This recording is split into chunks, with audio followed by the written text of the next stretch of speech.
मला कोणी वाईट बोललं, माझ्याशी कोणी वाईट वागलं तर मला काही प्रॉब्लेम नाहीये, पण माझ्या असीमला जर त्रास द्यायचा कोणी प्रयत्न केला ना तर मी सुद्धा त्या माणसाला उलट उत्तर द्यायला मागे पुढे बघणार नाही। हे सगळ्यांनी लक्षात ठेवलं तर बरं होईल अश्विनी वहिनी। असो, केतकी तुला सुद्धा भूक लागली असेल ना, जेवून घे, मटकीची उसळ चांगली झाली।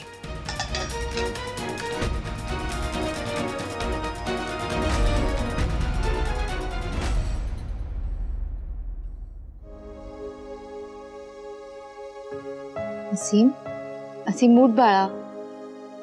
असीम, अरे असं काय करतोयस? ताई मला झोपू दे ना। जेवून घे मग झोप, तुला बरं नाहीये ना? जेवला नाहीस तर ताकद कशी मिळणार तुला सांग? मला नको ताई। अरे असं कसं? चल जेवून घे पटकन। आणि मी सगळं तुझ्या आवडीचं केलंय, एकदा उठून बघ तर मी काय आणलंय जेवायला।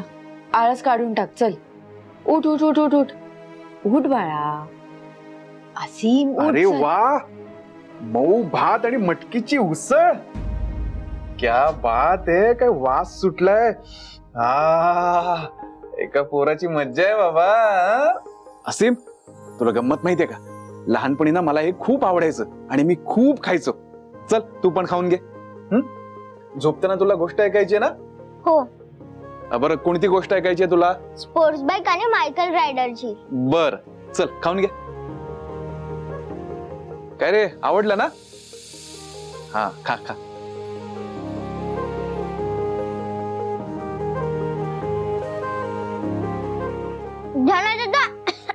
अरे असीम, हे घे पाणी घे।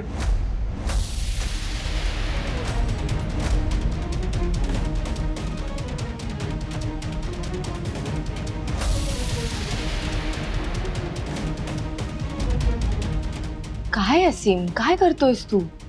सावकाश खा। आणि किती वेळेला सांगितलं की जेवताना बोलायचं नाही, मग असा ठसका लागतो ना। सॉरी ताई। असीम, तू शांतपणे खाऊन घे। मी तुला झोपताना गोष्ट सांगतो, चालेल? जेवल्यानंतर काही गोष्ट बेष्ट ऐकायची नाहीये, जेवण झालं की गपचूप झोपायचंय। असीम, तू आजारी आहेस बाळा, तुला आरामाची गरज आहे।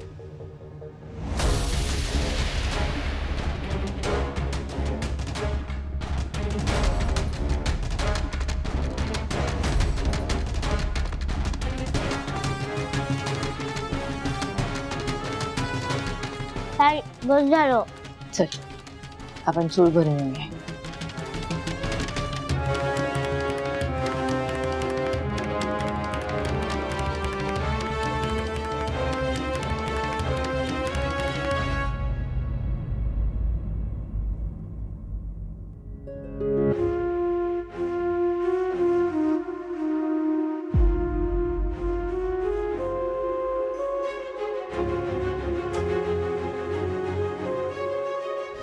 धन्या, असीम झोपतोय, लाईट तरी बंद कर। हो करतो। आणि दरवाजा पण लाव।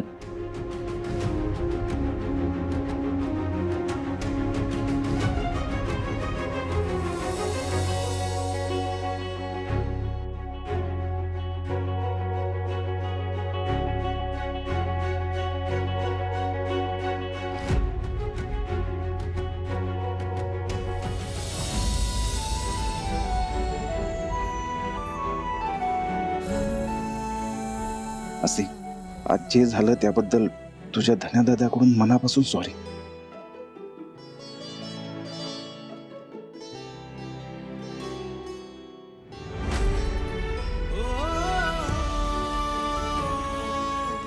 नेवी, मी तुला शब्द देतो, यापुढे मी असीमला कोणताही त्रास होऊ देणार नाही।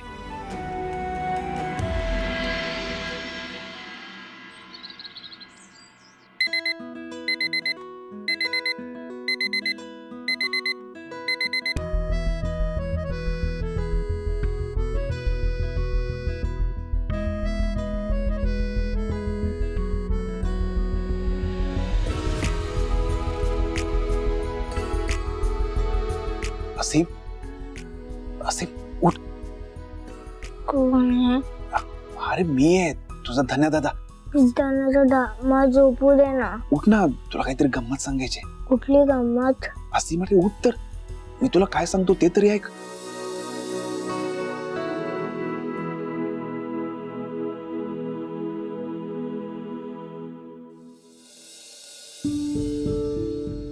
काय झालं त्यांना दादा? असीम, अस्थमा नावाचं एनिमी तुला खूप त्रास देतो ना रे. हो. मला नाही बघवत रे तुला असं. मला तुला पहिल्यासारखं हसताना खूप खूप खेळताना बघायचंय. मला पण खूप खेळायचंय, खूप स्विमिंग करायची आहे, पण मी काय करू? माझ्याकडे काहीच ऑप्शन नाहीये. आई म्हणायची की बाप्पा जे देतो ते स्वीकारायचं असतं. असं नाही बोलायचं असीम. देवबाप्पा ना आपली परीक्षा घेत असतो. आपण अजून स्ट्रॉंग व्हायला पाहिजे म्हणून टास्क देत असतो. आणि तुझ्या वयाच्या मुलांनी तर अजून स्ट्रॉंग होऊन खेळलं पाहिजे, हॅप्पी राहिलं पाहिजे. पण ते कसं शक्य आहे धनदादा? मी जरा धावलो तर मला दम लागतो. तुला माहिती आहे ना, मी खूप वीक झालोय रे. असीम, तुला जर स्ट्रॉंग व्हायचं असेल ना तर माझ्याकडे एक मस्त आयडिया आहे. आणि ती जर आपण केली ना तर तू पहिल्यासारखं खेळू शकतो, स्विमिंग करू शकतो. खरंच? हो खरंच. ती आयडिया काय आहे? तुला जर स्ट्रॉंग व्हायचं असेल ना तर सगळ्यात आधी आपल्याला तुझी फुफ्फुस स्ट्रॉंग बनवावी लागतील. फुफ्फुस? फुफ्फुस म्हणजे? फुफ्फुस म्हणजे लंग्स. तुझे लंग्स स्ट्रॉंग झाले ना तू मोठा श्वास घेऊ शकशील, अगदी पहिल्यासारखा. मग तू ट्रेनिंग साठी तयार आहेस ना? पण ट्रेनिंग मध्ये करायचं काय आहे? तुला मोठं काय करायचं नाहीये, तुला फक्त सायकल चालवायची. काय? सायकल? हो, सायकलिंग करून तुझे लंग्स स्ट्रॉंग बनतील. आणि तू रोज सायकलिंग केली ना तर तुझा आजार लवकरात लवकर बरा होईल आणि तू पहिल्यासारखा स्विमिंग करू शकशील. पण निविताईला कळलं तर निविताई ओरडेल. आपण निविताई उठायच्या आधी परत यायचं, मग तर चालेल. पक्का ना? हो पक्का. चल आता वेळ नको वाया घालवायला. चल ये ये. या असीम साहेब, ही बघा तुमची सायकल तयार आहे आणि आम्ही ट्रेनिंग द्यायला पण तयार आहोत. अरे बापरे, हे मला ट्रेनिंग देणार आहे? अरे बापरे काय? अरे असीम, या अख्ख्या जगात तुला माझ्यापेक्षा भारी ट्रेनिंग कोणी देऊ शकत नाही. तुझ्यापेक्षा? हा म्हणजे आमच्यापेक्षा कोणी भारी ट्रेनिंग देऊ शकत नाही. ओ कोच साहेब, तुमची बडबड झाली असेल तर ट्रेनिंग सुरू करूया. राहू दे. असीम दादा, एक चान्स. एक. ठीक. असीम बस. हे बघ असीम, याला म्हणतात स्टेअरिंग. हे स्टेअरिंग नाही रे, हँडल. आणि याला म्हणतात पॅन्डल. पॅन्डल नाही रे, पेडल. हा तेच ते. हे बघ असीम, हे हे हँडल नीट पकड आणि पॅडल नीट मार. हा चल.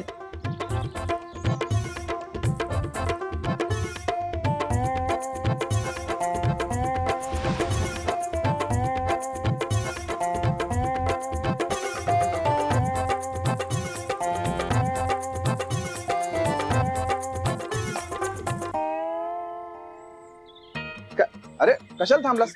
दादा आज पहिला दिवस आहे ना, तर आजच्या पुरता बस आहे. त्याची पाय पण आता दुखायला हा, लागले. दमला असीम आता. हो का? असीम थकलाय का? हा. काय रे असीम, तू थकलायस का? नाही, अजिबात नाही. मला उलट मजा येते. हो मजा येते. त्याला तर मजा येते. चला आता नाटकं बंद करा आणि घेऊन चला. चला या. चल असीम चल. चला. हा शाबास असीम, शाबास.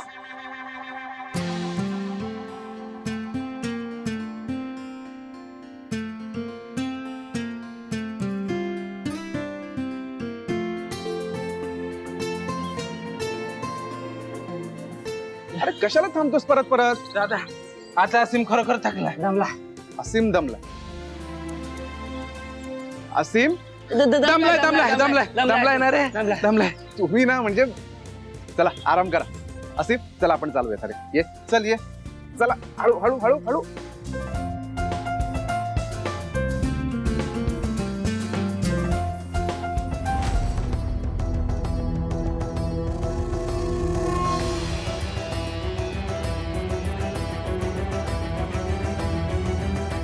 सीम, बाळा उठ चल. उठ नाही तर शाळेला उशीर होईल. असीम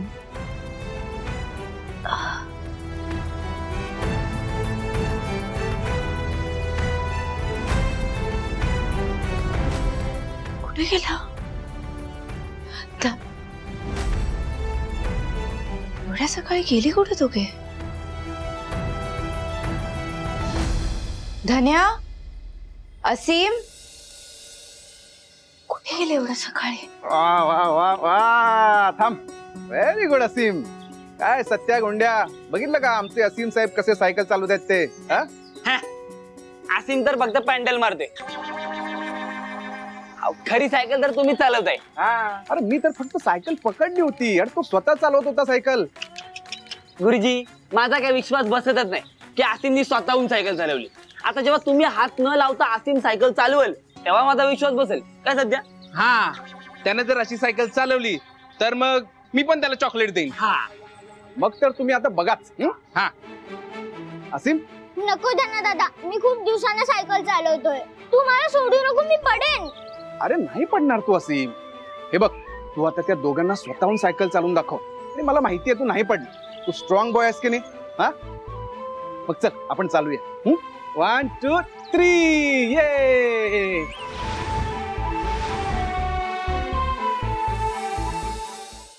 असीम, धन्या, असीम. काय ग निवेदिता, काय झालं? काका, असीम आणि धन्या कुठे दिसत नाहीयेत. दिसत नाहीयेत? मग गेले कुठे? काय माहिती, खोलीत पण नाहीयेत. तू बाथरूम मध्ये बघितलंस का? काय झालं? कुणाला शोधायचंय बाथरूम मध्ये? अगं मालती, असीम आणि यश कुठे दिसत नाहीयेत. तू बघितलंस का असीमला कुठे? नाही. का? आता कुठे गेलाय तो? अगं तेच तर माहित नाहीये ना मालती. बघितलं ताई, म्हणून माणसाने डायलॉग बाजी करायची नसते. म्हणजे हीच असीमची ताई काल सांगत होती ना आपल्याला, त्याची काळजी घेईन, त्याच्या पाठीशी उभी राहीन. मग आता काय झालं? स्वतःच्याच खोलीत झोपलेला भाऊ सापडत नाहीये म्हणजे काय? बघ ना, माझ्या भावाला साधं खरचटलं तरी खपवून घेणार नाही. मग आता काय झालं? इथे अख्खाच्या अख्खा भाऊच गायब आहे. जाऊ दे ग, कळेल हळूहळू.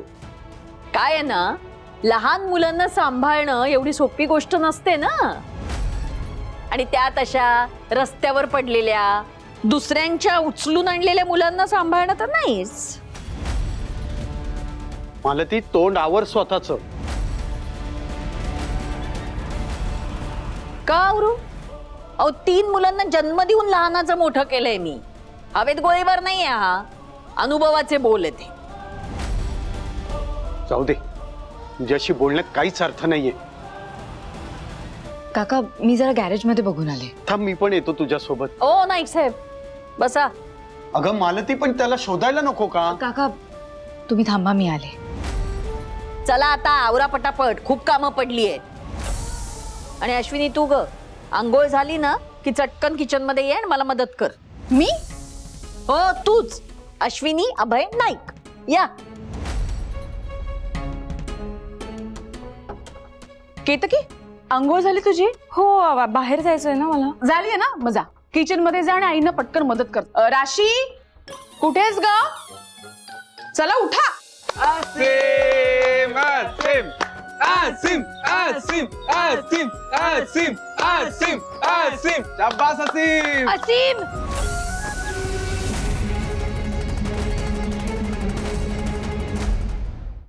निवी, अगं माझं ऐकून तरी घे. काय ऐकून घेऊ धन्या? काल त्याला अस्थमाचा अटॅक आला होता आणि आज एवढ्या सकाळी तू त्याला खेळायला खाली आणलायस. निविता, धन्या असीम, तू गप्प बस. तू खाली येताना मला का नाही सांगितलंस रे? आता मला काही नाही बोलायचं. अहो वहिनी ऐका तर, गुरुजींनी आसिमला खेळायला नाही आणलं, त्याला प्रॅक्टिस साठी आणलंय. कसली प्रॅक्टिस? सायकल चालवायची. असीमचा आजार बरा व्हावा म्हणून दादा इकडे घेऊन आलाय त्याला. गुंड्या, सत्या, तुम्ही उगाच धन्याची बाजू घेऊ नका. अहो बाजू काय वहिनी? असीम आजारी आहे, त्याला सायकल चालवून कशी चालेल? असीम, तू चल घरी. अगं अगं ऐकून तरी घे माझं. निवी निवी निवी, अगं निवी, माझं ऐकून तरी घे. काय ऐकून घेऊ धन्या? त्याला खाली खेळायला घेऊन जाताना मला का नाही सांगितलंस तू? काल त्याच्याबरोबर काय झालं तुला माहितीये ना धन्या? तरी तू. निवी, मला 1 मिनिट बोलायची संधी देशील? अजून काय बोलायचं तुला धन्या? धन्या हे बघ, तुझं लहान होऊन त्याच्यासोबत खेळणं, मस्ती करणं, त्याला गोष्टी सांगणं हे हे खरंच खूप आवडतं मला. पण एवढ्या सकाळी सायकलिंगला नेताना तू मला का नाही विचारलंस धन्या? आपल्याला डॉक्टरांनी सांगितलं ना की त्याला जराही त्रास होता कामा नये. मग निवी मलाही तेच वाटतंय की तो लवकर बरा व्हावा. आणि मी त्याला खाली खेळायला नव्हतो घेऊन गेलो, सायकलिंग करायला घेऊन गेलो होतो. पण डॉक्टरांनी आपल्याला सांगितलं आहे की नाही की त्याला त्रास होता कामा नये, हो की नाही? हो, पण त्याचा त्रास कमी व्हावा म्हणून तर सायकलिंग करायला घेऊन गेलो होतो. काय बोलतोयस तू धन्या? सायकलिंग करून त्याला अजून दम लागणार नाही का? अगं नाही निवी, उलट सायकलिंग केल्याने त्याचा दमा हळूहळू बरा होणार आहे. काय? हो, एक मिनिट. हे बघ, सायकलिंग केल्याचे फायदे मी रात्रभर बसून सगळा रिसर्च केलाय निवी. सायकलिंग केल्याने त्याचे लंग्स हळूहळू स्ट्रॉंग बनतील. मग त्याला तो पंप वापरण्याची काही गरज लागणार नाहीये. निवी, जसं आपल्यावर त्याला सांभाळण्याची जबाबदारी आहे ना, तसंच त्याचा आजार बरा करण्याची ही जबाबदारी आहेच ना ग. त्याला विचार ना सायकल चालून कसं वाटलं. निविताई, मला खूप बरं वाटलं. बघितलंस नाही, तू नको काळजी करूस, मी त्याच्या भल्यासाठीच करत होतो. आणि तरी तुला चुकीचं वाटत असेल ना तर आपण एकदा जाऊन डॉक्टरने विचारूया. डॉक्टर जर म्हणाले की सायकल चालवून त्याला त्रास होईल तर मग आपण थांबूया ना सायकल चालवणं. धनदा, मला आंघोळीला जायचंय. हो, जाऊया. तुला खूप घाम आलाय ना, ये, तुझे कपडे कुठे आहेत बघ.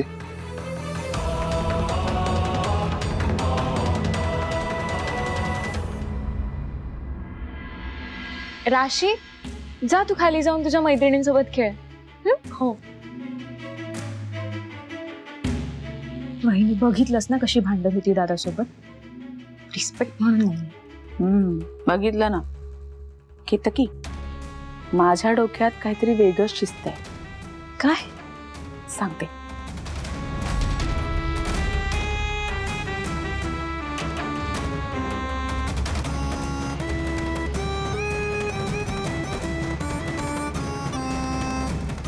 मी सांगितलंय तसंच बोलायचं, कळलं ना? अगदी तसंच बोलणार.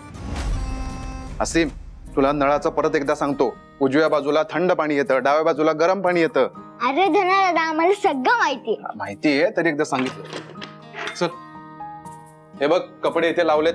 धन्या बाहेर यायला लागला ना की मग सुरुवात करूया. असीम, आंघोळ झाली की मला हाक मार, मी येईन.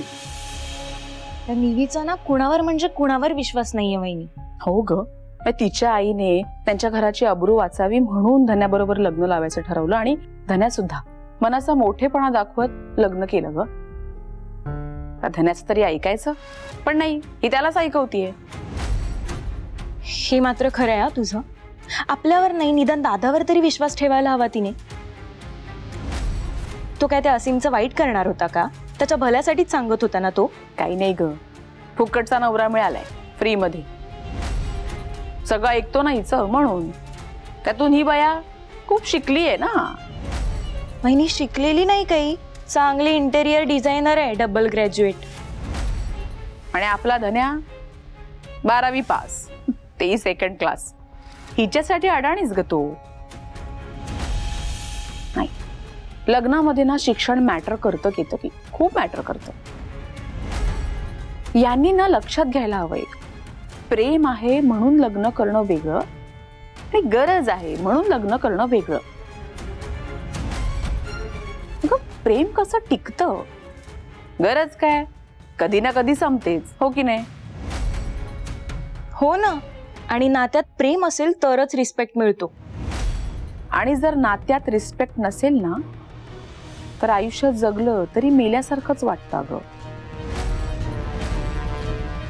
केतकी, तुला याचा अर्थ कळतोय का? काय? ग, निवेदिता आपल्या धनाला आयुष्यभर रिस्पेक्ट देणार नाहीये.